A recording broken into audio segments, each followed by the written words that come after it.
Well, hello, it's Jeannie in the glass studio where we love to be. And I know that you love to learn about stained glass. That's why you're here. And today I have an interesting Wisdom Wednesday for you. I just built this window and it is of hydrangeas. Let me lift it up for you so you can see it with the light coming through because that's awesome.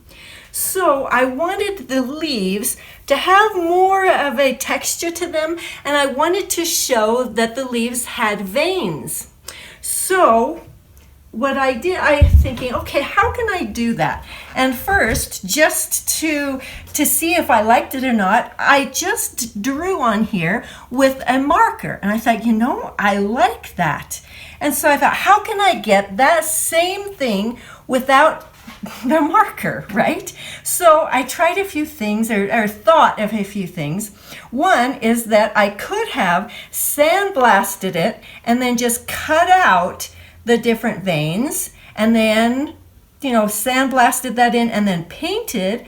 That would have worked, and that was an idea that I almost did. I thought, okay, well, what else? Let's experiment with this. And so I thought, okay, what if I just took some glass frit and then just made the veins out of the glass frit. So I used a little bit of this glass frit, and what it is ground up glass so fine that it's just a powder. And so I put a little bit of that on there and fired it. So let me show you a little bit of that. See, it's just a very fine powder. And what I did is I mixed it with a little bit of our cutting oil, which is just an orange essential oil mixed with, it's our blend. And then I used it kind of like a paint on here, and then I fired it. I could have gotten it even better, but I was just experimenting. I didn't really like that either. So, and I could have done that a little better, but still I wasn't liking it. So what I decided upon was these little glass stringers.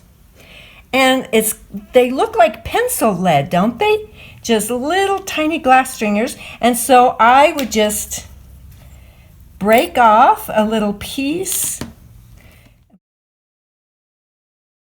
my leaf like that, and I could just make make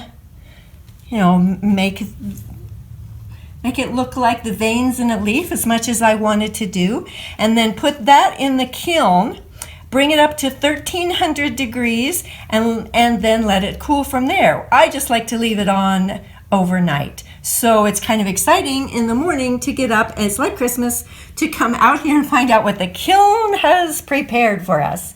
So the stringers are a 96 coefficient of expansion, just like the glass. So it's not going to cause any cracking or breakage. And when I get these on there the way I'd like, I put on some glass tack. It's a glue, but it's not real sticky, so it'll still roll around. But I left that on there while I was designing and figuring out how I wanted these to look. And as you can see, there's still some texture on there. I didn't want it to melt in so that it blended in. I wanted there to be a little bit of texture, kind of like a leaf does. You can feel the veins in the leaf.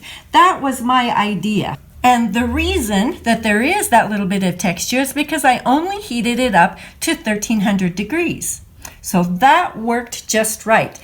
And so then after I glued that on and fired it, then it gave me this. Now, I thought at first, what if I needed to double the glass? Because sometimes if there's just one layer of glass, it'll shrink up. And I thought, well, I don't want it to shrink up too much because then I'll have a great big solder line. So, but it didn't. It was just fine, and when I put it back in there, it fit back in the way it was supposed to, and I was so happy. You never know when you take things out of the kiln what they're going to look like. So this time I was just very happy with how it turned out. So then, of course, then I foiled each piece and soldered them, and voila, this is how it turned out. I'm excited because tomorrow I'm going to deliver it to its owner where it will go into its new home, and I think she will be very happy with it. So that was just a quick little tip for a Wisdom Wednesday, something that you might like to try if you have a kiln at home. And so thank you for joining me today for Wisdom Wednesday. Be sure to use your creativity to invite the light into your home, to your family, and to your studio. See you next time.